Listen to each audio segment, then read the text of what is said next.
Hey guys, welcome back. My goal for today is to turn chickens into XP. So why chickens? Well, the advantage of this farm would be that it doesn't require a player to spawn mobs to get some Sculk blocks, and it also wouldn't waste the XP you get out of your regular chicken farm. So you can see here, you kill a chicken next to Sculk Catalyst, can convert up to 3 stone or other type of blocks into Sculk. But it's random, a chicken will drop 1 to 3 XP, so we get either 1, 2, or 3. My goal is definitely to make the farm 100% efficient when it comes to the XP, because we're not getting a lot of XP from the chickens. So the nice thing about the Sculk mechanics is if you have a line of blocks, the Sculk charge will travel along it instead of traveling back sometimes. So if I kill a blaze which drops 10 XP, we convert exactly 10 blocks. And the Sculk charge just goes all the way to the back. If we would now kill another blaze, then it could happen that the Sculk charge travels back and forth, or even creates one of those sensors on top. So yeah, storing the blocks to be converted like this might be a bit more convenient in the beginning, but it's also hard then to check which block has been converted. So it's probably best if you, every time a chicken dies, immediately get rid of the blocks they converted and push new ones in from the back. So get rid of those, push new ones in, and then wait for the next chicken to die. Of course, it can take some time to replenish those blocks, and the most XP we can get at once would be actually 12 XP. So there's a small chance that you actually get 4 chickens out of 1 egg. It's actually a 1 in 32 chance. And if you get 3 XP from those 4 chickens each, you get 12 XP all at the same time. Alright, so here's the basic idea of the farm. You're gonna have a small chicken farm here. Chickens would lay eggs, go into the dispenser.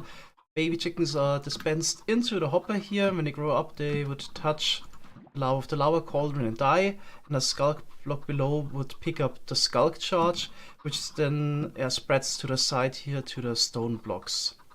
So this could be up to 12 stone blocks, so it could go all the way back here, where we have our stone generator. Okay, first thing we need is, of course, replace stone once the Sculk gets converted, or the stone gets converted to Sculk. We need a detection for that, and I think a node block detection would actually be pretty good here. So if you put a node block here, and an observer on top, this would detect if the stone gets changed from stone to Sculk, because the instrument changes. So I can show it real quick. You get a signal here.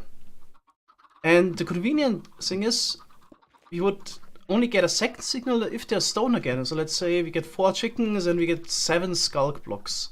So now we just keep pushing in stone from this end until it reaches the node block again. So just pushing in blocks wouldn't change the instrument. So basically we get the second signal once we get stone again. So we can just use AT flip-flop to turn the stone generator on or off. Alright, then we still need to collect the items somehow. But the Sculk block is kind of necessary here. So we need to squeeze in hopper minecart. So I was thinking we could maybe align it. So we get around the issue that if you would stick the hopper minecart into the Sculk block here, the torch would power the hopper right next to it. So we kind of want to place the hopper here for the item collection. So I'm using this torch for a smart piston. Once we push over the Sculk blocks, they would power the block itself, and then we could pull this block out. That's why I'm using the torch there. Alright, no problem. We can just align the hopper minecart against some honey, so it's partially on top of a slab over there. Just need to quickly get rid of this stuff. Align the hopper minecart against the honey, which isn't a full block. Like that. Now we can drop it down. And now we need to put the Sculk block back. We can just use a zero tick for that. We need a sticky piston. Is it here? Button on the side. So it pops off immediately. Push it in. This doesn't move the minecart at all. Then we can put the rest of the chicken farm back. So the hopper pointing to the dispenser, cauldron, and lava. Yep. Okay, now the minecart is aligned. Put an item in there. Hopper is able to collect it. I started adding buttons and walls here on the side of blocks, so those veins wouldn't spread on top of it. So here I'm using the walls because the button would pop off of the piston. The wall basically saves the same purpose. Alright, so the next thing I want to add is a clock for the stone generator. The best clock is the 30-tick clock. Yeah, there's different ways to do it. I think a dropper hopper clock would be quite good this time. That's why I want to use this one here. So just gonna have an item cycling through the chain. Just need to to power the dropper once the item arrives. And yeah, we need to know about those hopper timings. So it takes 7 ticks for an item to be transferred through the hoppers. So we got 21 ticks for the hoppers. Now we need 9 ticks. If you power a dropper, that's actually 4 ticks of delay. So we just need an additional 5 ticks of delay. Comparator, yeah, reading out the output of the dropper is already another 2 ticks, so we need 3 ticks more. And I was thinking you can just add maybe an observer, and the last game tick we can get from a scaffolding. So the idea would be that we place down a trapdoor here on top, the block, then a scaffolding on top. That is scaffolding that is supported by a block here on the side. So if this trapdoor opens, scaffolding changes, which takes only 1 tick, which the observer can detect, and then we just power the dropper here. Just need to put a rail down to update it. Okay, and then we just need to lock this hopper just with a line of redstone dust. We can get from here. So this should be the on-off switch. Okay, let's put an item in there. And now this should already be functional. Might be best if we add a little bit of delay to this. So the Sculk has some time to actually convert stuff. I'm just gonna add like 2 repeaters on full delay. And now we're pretty much ready to go. So the next thing we actually need is a clock that activates the dispenser. Now, if all of the blocks would actually get converted to Sculk, it would take, with the 30-tick clock, exactly 18 seconds to replenish the whole line. And I kind of want to do the whole process in a batch process. So if I just add a clock that would dispense an egg every like 20 seconds, then no matter what happens, the system will have enough time to fully replenish the whole line of blocks. This kind of slows it down, but we don't have too many chickens in there, so the goal is to make it like a small chicken farm, a decent supply of chickens, so not like the most overpowered farm ever. I think if you just add a 20-second clock to this, then yeah, this should be fine.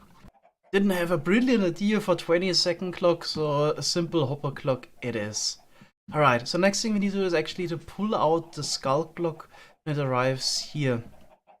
And I thought about just pulling it out of a sticky piston. So like this, and then pushing it over, but then I quickly realized you're gonna have an issue with that. Because in front of the piston here, Sculk veins might generate again. So the Sculk veins are those annoying blocks here. Then the charge could also get redirected. So we might just go for the little bit more complicated option of using a double piston extender to pull it out 2 blocks. And then it can't spread over there, just to play it safe. Because if you ever worked with Sculk, it's actually quite annoying, the Sculk veins. So yeah, let's go for this. It shouldn't be much more complicated to actually make a double piston extender. Can probably just use maybe a honey block or something like this. Serve on top. Then we just power this one here and pull it out nicely. And then maybe we can just add another observer here to actually power this piston.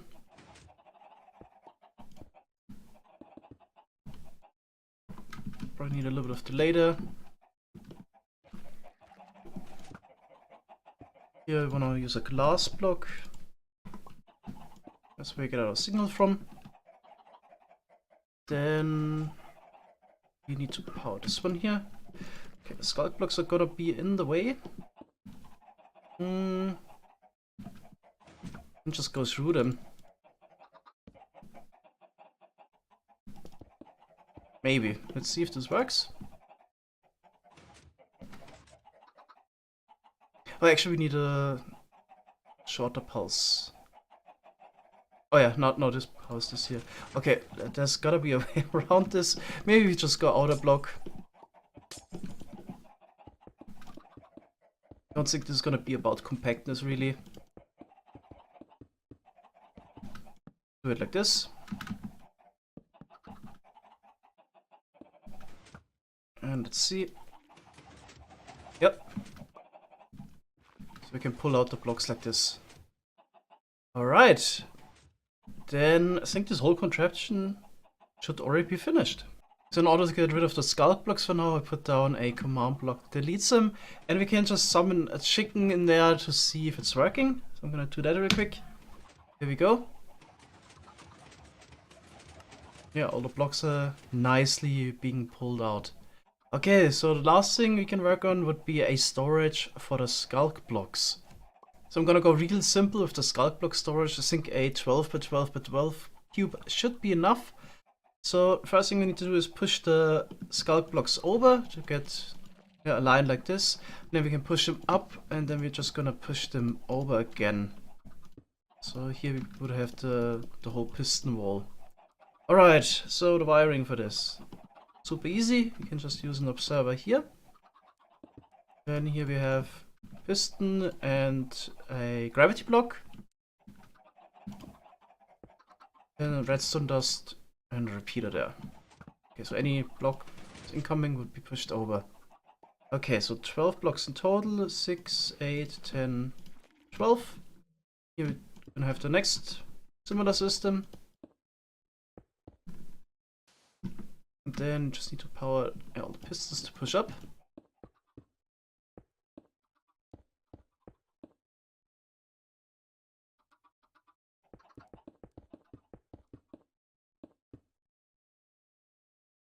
This.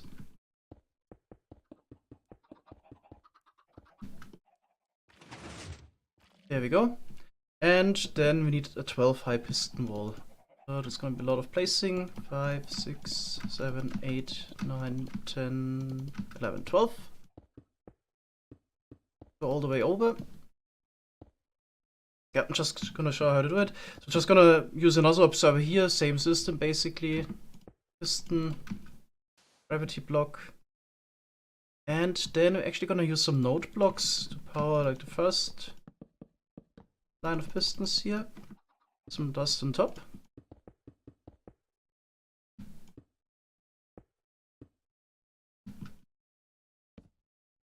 So like that.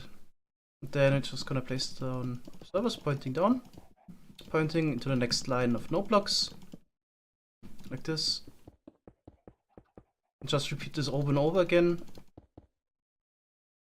So observers, node blocks, so the whole wall will be powered, and all the blocks are being pushed to the side. So I think what happened there with the minecart was that chicken I summoned with the command was a little bit too low and then pushed the minecart to the side. I put a honey block here. Farm has been running for a while. Yeah, we already pushed in like the first slice of the wall. Yeah, the minecart didn't get moved again. So farm should be fine. Alright, so this is a Sculk based chicken XP farm. So you could come back every 2 days or so and harvest all the Sculk blocks. Either selected to get the blocks. So in case you just need a couple of blocks, then you can also upgrade your chicken farm, or you get a little bit of XP there. Yeah, so definitely a quite bit more effort to make a farm like this compared just to the standard chicken farm, just like 10 blocks. But yeah, it definitely was a fun little challenge there. Right, hope you enjoyed this video. Thanks guys for watching, and see you next time. Bye bye.